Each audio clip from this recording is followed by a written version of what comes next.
जिजाऊ ब्रिगेड्सच्या प्रदेश संघटक, महिला सक्षम संस्थेच्या बोर्ड ऑफ डायरेक्टर, दामिनी पथकाच्या सदस्य, पोलीस मित्र म्हणून कार्यरत, उद्योजिका आणि आर्थिक सक्षमीकरण करणाऱ्या समाजसेविका म्हणून कार्य करणाऱ्या रोहिणी वाघमारे यांनी सावित्रीबाई फुले यांचं जीवनचरित्र या विषयावर व्याख्यान दिलं।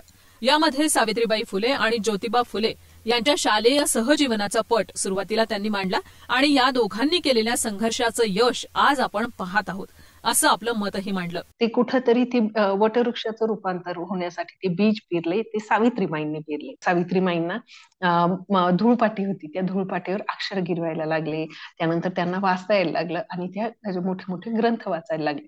ज्यावेळेस त्यांचं वाचन सुरू झालं त्यावेळेस त्यांनी धर्मग्रंथ वाचायला सुरुवात केली आणि त्यावेळेस त्यांनी धर्मग्रंथातलं जे आहे आणि आपलं वास्तव जीवन आहे यात खूप मोठी तफावत आहे हे त्यांच्या लक्षात आलं आणि त्यांनी ह्या सगळ्या गोष्टी ज्योतिबांना विचारायला सुरुवात, म्हणजे त्यांना पडणारे प्रश्न ज्योतिबांना विचारायला सुरुवात केली।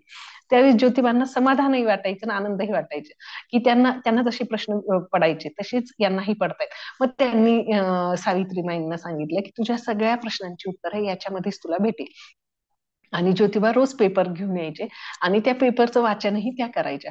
मग त्यांच्या असं लक्षात आलं की हे धर्मग्रंथामध्ये जे सांगितलंय ते चुकीचं आहे, रूढी परंपरा आहे आणि त्या याच्या नावाखाली, म्हणजे धर्म परंपरा रूढी या नावाखाली स्त्रियांचं आणि अस्पृश्यांचं कष्टकऱ्यांचं शोषण होत आहे की त्यांना त्यावेळेसच त्यांच्या लक्षात आलं या सगळ्या गोष्टी आणि त्यांची आणि महात्मा ज्योतिबा फुलेंची या विषयावर चर्चा सुरू व्हायच्या आणि त्यांची मत दोघांचेही म्हणजे क्रांतिकारक मतं होते, त्याच्यामुळे ती मतं एकमेकांना पटायची।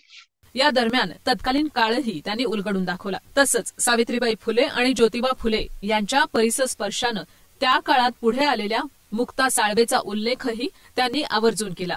तो काळ म्हणजे आपलं जे हे होतं मनुस्मृतीचा काळ होता, जिथे स्त्रिया, अस्पृश्य आणि गुरेढोरे यांना हाणून मारून ते नियंत्रणात ठेवायचे आणि ही पुरुषाचं काम, ही म्हणजे मनुस्मृतीचा विचार होता आणि त्याच पद्धतीने त्यावेळेस आपले सामाजिक समाज चालत होता।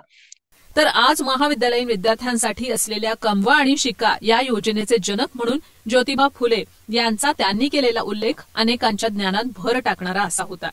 सावित्रीबाई फुले यांचं जीवनचरित्र या संदर्भात बऱ्याच विषयांवर रोहिणी वाघमारे यांनी आपली अभ्यासपूर्ण मतं मांडली। शेवटी संपूर्ण सावंत यांनी त्यांचे आभार मानले।